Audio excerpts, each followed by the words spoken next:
नमस्कार मित्रों, मैं आचार्य निम्मी अरोड़ा आप सबका बहुत बहुत स्वागत करती हूं अपने YouTube पर।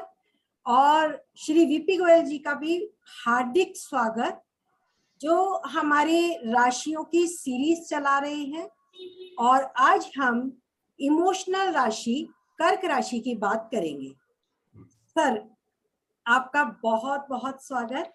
धन्यवाद। एंड व्यूवर्स की ओर से मैं आपका धन्यवाद करती हूँ। व्यूवर्स हमेशा कहते हैं कि पे आवर रिगार्ड्स, तो सर उनकी तरफ से भी आपका बहुत बहुत स्वागत है।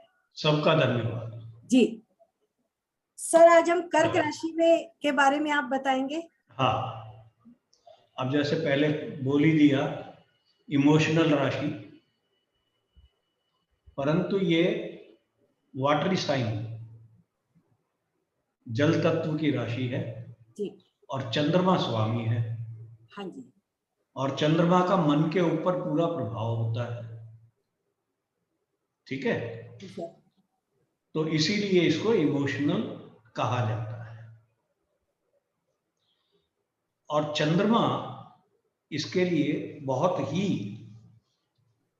अच्छे ग्रह बन जाते हैं, चाहे वो नीच के हों या उच्च के हों। नीच के हों या उच्च के हों, दोनों में बहुत अच्छा फल चंद्रमा देते हैं इस राशि के लिए। सर, मैंने तो नीच के ज्यादा अच्छे फल देते देखा है। नहीं, उच्च के में होने पर जी। वो सेहत बहुत अच्छी कर देता है। ओके। और नीच के होने पर वो बहुत बुद्धिमान, इंटेलिजेंट, संतान, बहुत चीजें बहुत अच्छी दे देता है। जी।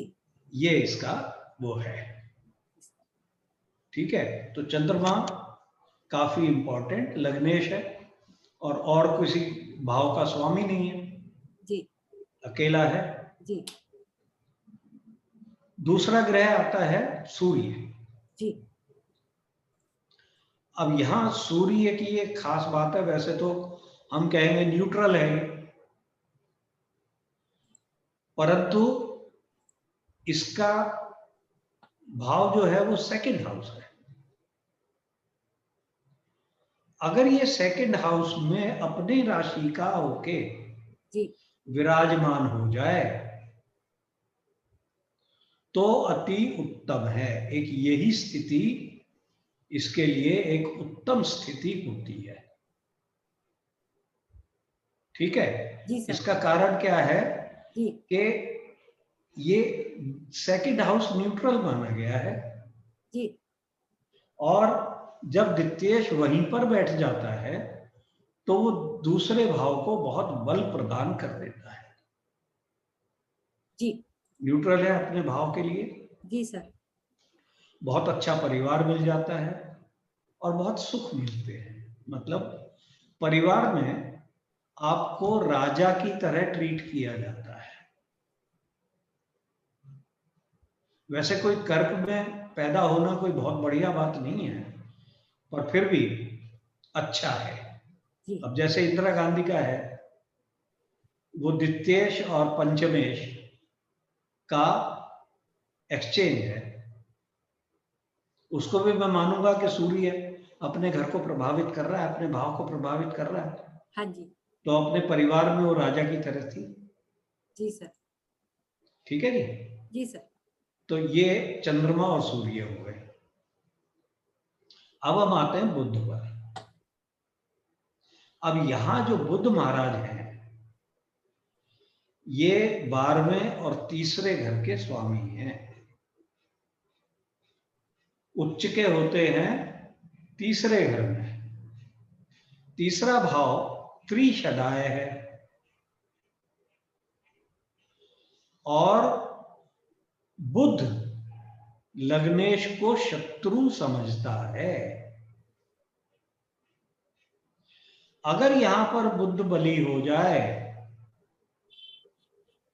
उच्च का हो जाए, तो वो पूरी कुंडली को खराब कर देगा।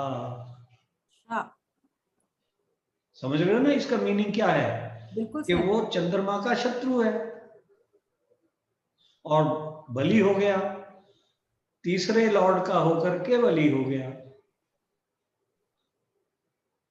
तो बहुत मेहनत कराएगा, कोई भी काम में ज्यादातर सफलता नहीं देता। तो बुध का यहां पर ये रोल है। इसके बाद आ गए शुक्र महाराज जी। अब शुक्र को भी आप कोई अच्छा प्राणी नहीं समझ सकते यहां। अब ये शुक्र जो है 11वें के स्वामी हैं, हाँ जी और चौथे के स्वामी हैं जी। तो चौथे का स्वामी होकर के तो शुक्र न्यूट्रल है, जी और 11th के लॉर्ड होकर के ये पापी हो गए, सबसे ज्यादा पापी। ठीक। जी सर।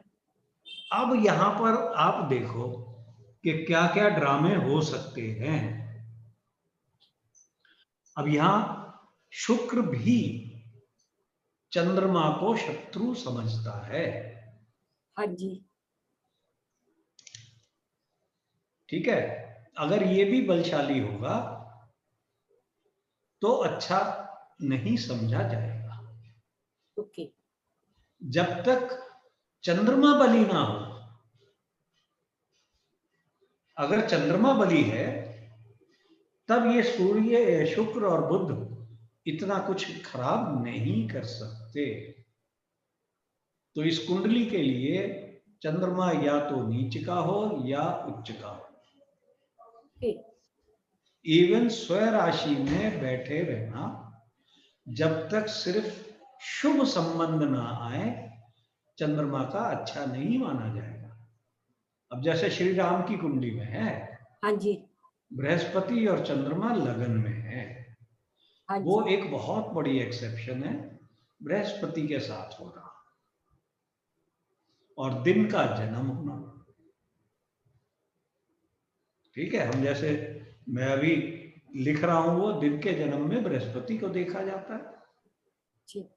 और रात्रि के जन्म में शुक्र को देखा जाता है, वो ज्यादा बली है। तो यहां पर शुक्र क्या रोल, वो पूरी कुंडली पर कहां पर बैठा है, किसके साथ है, क्या है, उस पर डिपेंड करता है।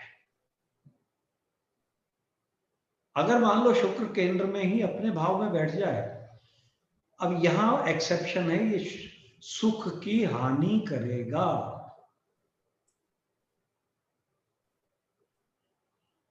इलेवेंथ लॉर्ड होकर के वो चतुर्थ में बैठ गया, लोग बड़े खुश होंगे कि चौथे भाव का स्वामी चौथे में ही बैठा है, वो हमें धन भी देगा, सुख देगा, वाहन देगा, सब देगा। पर अगर इस पे भाई साहब पाप दृष्टि आ गई, इवन त्रिक की दृष्टि आ गई, तो भी अच्छा नहीं रहेगा। ये यहां गलती करते हैं लोग। बिल्कुल सर, हर कोई सोचेगा बली है और दिग्बली बली, है, चौथे भाव में दिग्बली भी हो जाता है। दिग्बली भी। जी सर। नहीं, दिग्बली होता है यहाँ। सर चौथे में शुक्र हाँ, होता चौथे है। में दिग्बली जी होता है, ठीक जी है। तो दिग्बली भी है, जी। परंतु कर्क के लिए थोड़ा सा ये जरा फूंक फूंक के कदम रखने वाली बात हो जाती है। जी सर। अब इसके बाद हम देखते हैं मंगल। मंगल के तो कहने ही क्या है, वो तो केंद्र त्रिकोण के स्वामी हैं, योग कहीं भी कारक। बैठ जाए भाई,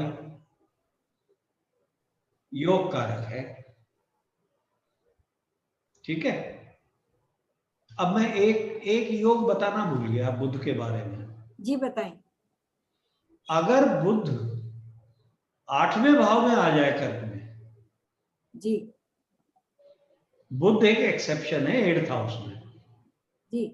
और यहां कुछ ज्यादा एक्सेप्शन हो जाती है। ओके। बुध अगर 8th हाउस में आ जाए और पाप संबंध हो, शुभ संबंध ना हो, नहीं तो तीसरे भाव का फल ज्यादा शुभ मिलते ही बली हो जाएगा। ओके, विपरीत राजयोग। हाँ, तो ये थर्ड का लॉर्ड अगर 8वें में आ जाता है बुध, तो बहुत अच्छा योग देता है जी। मंगल की तो हम बात कर ही चुके, कहीं पर भी हो, उच्च का हो नीच का हो कोई फर्क नहीं पड़ता, वो अच्छा रहेगा। उच्च का हो जाए तो आदमी बहुत ही हाई पोजीशन पे पहुंचता है। दशम से बैठ के वो सप्तम में बैठ के दशम को भाव देखेगा, को देखेगा, स्वराशि, हाँ, अपने घर को बलि कर देगा। ठीक है। जी। और अगर स्वराशि का मान लो बैठ जाए पंचम में, तो लगन को, तो लगन को भी बलि कर दिया। हाँ। और धर्म पत्नी ऐसी जबरदस्त मिलेगी, अगर पंचम में मंगल बैठ जाए तो भाई साहब वो पूरा रॉब देगी आपको, सर कैसे? आपकी बुद्धि को पूरा कंट्रोल करेगी। सर वो कैसे कुंडली कहेंगे? मिले तो बताना है ऐसी। जी जरूर सर, लेकिन कैसे? अब ये मत पूछो मेरे से। सर पूछेंगे स्टूडेंट। बहुत जब धनी में बैठ बनेगी, के। बहुत धनी पत्नी होगी, ओके। पार्टनर्स नहीं होंगे, बड़े जबरदस्त पार्टनर्स मिलेंगे, हाई पोजीशन वाले। अब यहां अगर पूछ ही रहे हो, जी सर। तो मंगल पंचम में बैठ के सप्तम भाव को अर्गला दे रहा है। ओ यस सर, अर्गला समझ के गए ना? नियम। जी सर। आ गया पकड़ में? जी सर, अर्गला के नियम से। कितना बलि कर देगा उसको? जी। योग कारक है, हाँ जी। ठीक है। और कहीं शनि उसके साथ बैठ गया, फिर तो जबरदस्त है सर। फिर जबरदस्त है, फिर जबरदस्त है। ठीक है ना? जी सर। बृहस्पति अब ये षष्ठेश है हाँ जी। और भाग्येश है। नवमेश भाग्येश है। जी। अब जैसे श्री राम के वो लगन में बैठे हुए थे, तो शत्रु भी बड़े बलि दे दिए, सिक्स्थ लॉर्ड उच्च का हो गया, जी। और नाइन्थ लॉर्ड, नाइन्थ हाउस को वो खुद देखेगा जी। अगर उच्च का होके बैठ जाए। हाँ जी सर। तो बलि शत्रु मिल जाते हैं। अगर हमेशा देखिए बृहस्पति जो है अपनी मूल त्रिकोण से 8वें भाव में उच्च का होता है, जी। ठीक है। तो ये यहां पर बृहस्पति को थोड़ा सा अलग करके तब देखा जाता है। बृहस्पति अगर सप्तम भाव को भी देख जाए, लगन में बैठ के भी देखेगा, जी सर। तो पत्नी से भी सेपरेशन दे देता है, जो श्री राम के हुआ। बिल्कुल सर। लोग कहते हैं कि वो मंगल सप्तम में था इसलिए हुआ, वो तो था ही एक कारण, परंतु बृहस्पति लगन में थे। वो 6 लॉर्ड थे क्योंकि मूल त्रिकोण के। Hello hello hello hello. पत्नी का बात सर आपका बीच में कट गया था। क्या कट गया? सर आप बीच में थे नहीं बिल्कुल भी। नहीं मेरे को तो दिख रहा, चलो हाँ क्या जी। कट गया? सर वो आप बृहस्पति, जो राम जी का बता रहे थे। हाँ श्री राम का। हाँ जी। लोग कहते हैं कि मंगल 7वें में था, जी। इसलिए सीता से विछोह हुआ, सेपरेशन हुई। जी। परंतु उसका एक कारण बृहस्पति लगन में होना भी है, जी। क्योंकि बृहस्पति सप्तम भाव से 12वें का लॉर्ड है जी। और थर्ड का लॉर्ड है, जी सर। तो थोड़ी दूरी दिखा देता है ना, सेपरेशन दिखा देता है, हाँ जी। थर्ड एंड ट्वेल्थ, ठीक है। जी सर। तो ये बृहस्पति की वजह से ज्यादा सेपरेशन हुआ था। क्या हो गया भाई? सर ये बीच हाँ में जी, प्रॉब्लम आ रही थी। जी सर। हाँ जी सर। हाँ। अब नेक्स्ट आ गए शनि महाराज। जी सर। अब ये शनि महाराज यहाँ के लिए अच्छे नहीं हैं। जी। एक तो न्यूट्रल हो गया 7th हाउस, और 8th हो गया खराब, त्रिक भाव। तो और शनि चंद्रमा को शत्रु भी समझता है। ठीक है, तो यहां अगर ज्यादातर देखा है, 100% नहीं मैं कह रहा, मोस्टली ज्यादातर लोगों के, कर्क राशि वाले लोगों का विवाहित जीवन ठीक नहीं होता, क्योंकि सप्तम भाव शनि का है, जो अष्टमेश भी है। ठीक है, अब यहां पर अगर सप्तम ये शनि उच्च के हो जाए तो और ज्यादा बर्बादी कर देगा जी, और अगर वो नीच के हो जाए तो सुखी विवाह को चलाएगा तो सुख से, पर डाइवोर्स या स्पाउस की डेथ पहले दे देगा जी, पर विवाह ठीक रहेगा। और अगर शनि स्वयं राशि के सप्तम में बैठ गए तो बहुत अच्छा है, फिर आपको समाज में इज्जत मिलती है, क्योंकि शनि अब चतुर्थ भाव को देखेंगे और स्वयं राशि के हैं जी, परंतु वो आयु कम कर देंगे। ओके, अगर पाप प्रभाव होगा, अगर शनि पर शुभ प्रभाव होगा और वो मकर में बैठे हैं तो बड़ी लंबी आयु दे देगा। अब ये अजीब लग रहा है कि आयु का लॉर्ड भी है, कारक भी है, आयु के भाव से 12वें में बैठा है, फिर आयु कैसे लंबी दे देगा? वो अपने कारक कुंभ का ज्यादा फल देगा जी, समझ गए ना? हाँ जी सर। तो कुंभ को उठाएगा। ऐसे में क्या होता है, आयु तो लंबी हो गई परंतु बीमारियों के साथ